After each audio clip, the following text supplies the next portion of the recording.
আসসালামু আলাইকুম ওয়া রাহমাতুল্লাহি ওয়া বারাকাতুহু। ইন্নাল হামদালিল্লাহি ওয়াহদা ওয়াস সালাতু ওয়াস সালামু আলা মান লা নাবিয়্যা বা'দা। ক্বালা নবী সাল্লাল্লাহু আলাইহি ওয়াসাল্লাম, সাল্লু কামা রাআইতুমুনি উসাল্লি। সম্মানিত দর্শক এবং শ্রোতা মণ্ডলী, একটি বিষয়কে কেন্দ্র করে আপনাদের সম্মুখে দুইটি কথা বলা। এক, এই মর্মে যে আমরা অনেকেই দেখি যে কিছু মুসাল্লি রয়েছেন যাদের বয়স আনুমানিক 40-এর ঊর্ধ্বে, 50-60 এমনই, অথবা 60-এর কাছাকাছি এমনই কিছু লোক রয়েছেন যারা ছোটোবেলায় হোক অথবা বয়স হওয়ার পর থেকে সালাত আদায় করছেন, কিন্তু তাদের সালাতের ধরন দেখলে আপনি আমি মনে করব কোনো গরম ফ্লোরের পরে অথবা লোহার পাতির পরে যা গরম করা হয়েছে আগুনে উত্তপ্ত এমন জায়গায় দাঁড়িয়ে সালাত আদায় করছেন, যেন তিনি দ্রুত কোনো আগুনের পরে সিজদা করছেন, অথবা দাঁড়িয়ে আছেন উত্তপ্ত কোনো বালুর উপরে, উত্তপ্ত কোনো লোহার উপরে, যাতে এত দ্রুত সম্পন্ন করতে হবে যে তাপ আমাকে যেন কোনো রকম স্পর্শ করতে না পারে। বলবেন বিষয়টা কেমন? তাহলে আপনি নিজের অবস্থান থেকে একটু সরে যেয়ে কয়েকটি মসজিদে আপনি যাবেন এবং যারা দ্রুত সালাত আদায় করে, অর্থাৎ ইমাম সাহেবের সালাতের আগে অথবা পরে, দেখবেন কিছু লোক রয়েছে যারা রুকুতে গেছে তার আগে ওঠা শেষ, কোনো রকম সিজদায় গিয়েছে, কোনো রকম একবার আপনি পাশে সুস্থভাবে আপনি সুবহান রাব্বিয়াল আলা এতটুকু বলতে পারবেন, তার আগেই তার ওঠা শেষ, সিজদা থেকে ওঠা শেষ। সুবহান রাব্বিয়াল আলা এটা আপনি একবার শুদ্ধভাবে যত দ্রুত বলবেন আপনি তার সিজদার সাথে অ্যাকুরেট করতে পারবেন না, অর্থাৎ এত দ্রুত। এরপর তাকে যদি বলা হয় আপনি কখনো বইতে পড়ে দেখছেন যে এইভাবে সালাত আছে কি না, অথবা কারো কাছ থেকে ট্রেনিং নিয়েছেন, তিনি শিকার হবেন। যদি দেখা দেখি সালাত এই অবস্থায় হয় যে সালাত তার অহেতু অসৎ কর্ম খারাপি থেকে বিরত রাখতে পারেনি, সালাতটা সুন্দরভাবে খুশু করে নিতে পারেনি, তাহলে ওই সালাত কিয়ামতের কাঠগড়ায় আপনার আমার কি উপকার আসতে পারে? যখন তাকে বলবেন এই সালাত হয়নি, তখন আপনার বিদ্রূপ কিছু গালি দিবে এবং বলবে হয়েছে কি না হয়েছে সেটা তুমি কিভাবে জানলে? তুমি কি আল্লাহ তাআলা হয়ে পড়ছ? আমার সালাত হোক কি না হোক আল্লাহ তাআলা ভালো জানেন, তুমি বলার অধিকার রাখো না।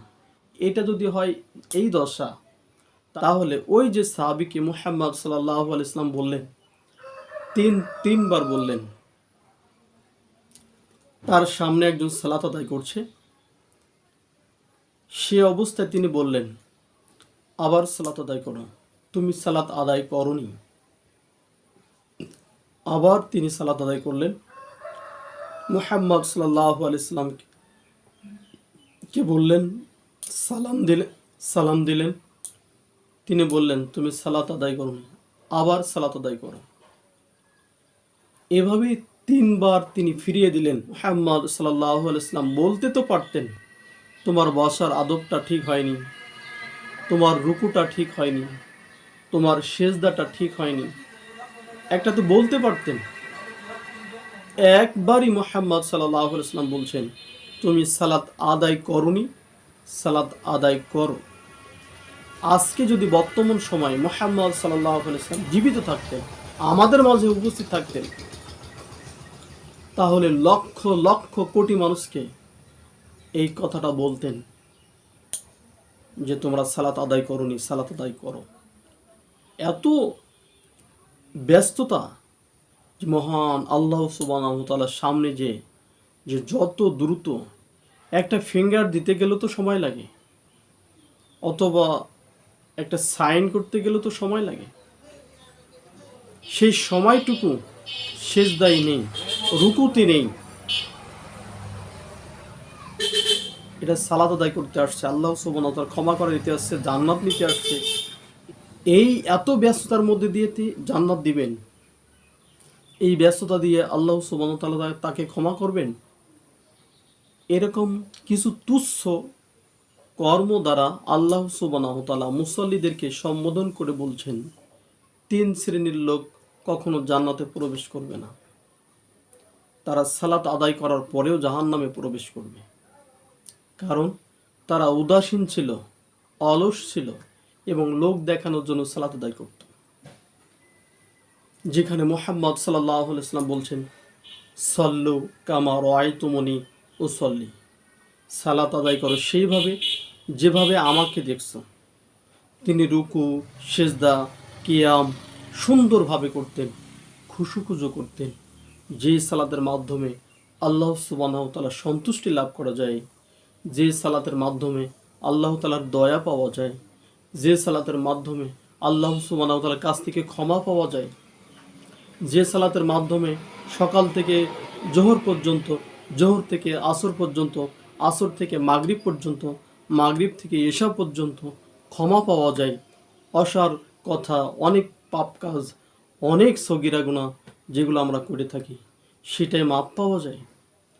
সেইভাবে যদি মাপ চাওয়ার জন্য আমরা দ্রুত করে চলে আসি, তড়িঘড়ি করি, তাহলে সালাত হলো কি? অসম্ভব।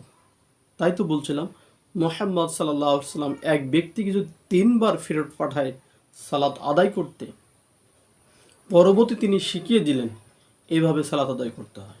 তা আসুন আমরা উত্তপ্ত কোনো লোহার পরে নয়, উত্তপ্ত কোনো ফ্লোরের পরে নয়, আমরা কাজকে বাকি রেখে আল্লাহ সুবহানাহু ওয়া তাআলার সান্নিধ্য লাভের জন্য, ক্ষমার জন্য, প্রার্থনা করার জন্য, চাওয়ার জন্য সালাত আদায় করতে গেছি। সেই সালাতটা যেন মনোপুত হয়, আল্লাহ সুবহানাহু ওয়া তাআলা কবুলযোগ্য হয়, সেভাবে সালাত আদায় করার চেষ্টা করি। নতুবা এই ঠোকর মারা সালাতটা আপনার আমার মুখে নিক্ষেপ করে দিবেন আল্লাহ সুবহানাহু ওয়া তাআলা। আসুন সেই দিন কিয়ামতের কঠিন দিনে যেন আমাদের আমলসমূহ আমাদের উপরে নিক্ষিপ্ত না হয় এবং আল্লাহ সুবহানাহু ওয়া তাআলা ক্রোধান্বিত আর রাগান্বিত না হন।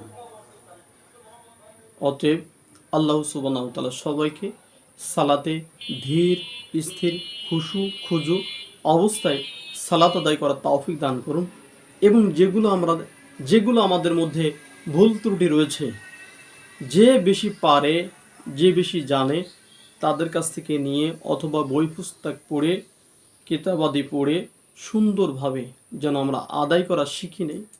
কীভাবে কিয়াম করতে হবে, রুকু করতে হবে, সেজদা করতে হবে, শেষ বৈঠকে কিভাবে বসবো, সবগুলো যেন শিখে নেই। বাস্তবতায়, প্র্যাকটিক্যালে আমরা যেন শিখে বাস্তব জীবনে আমল করতে পারি।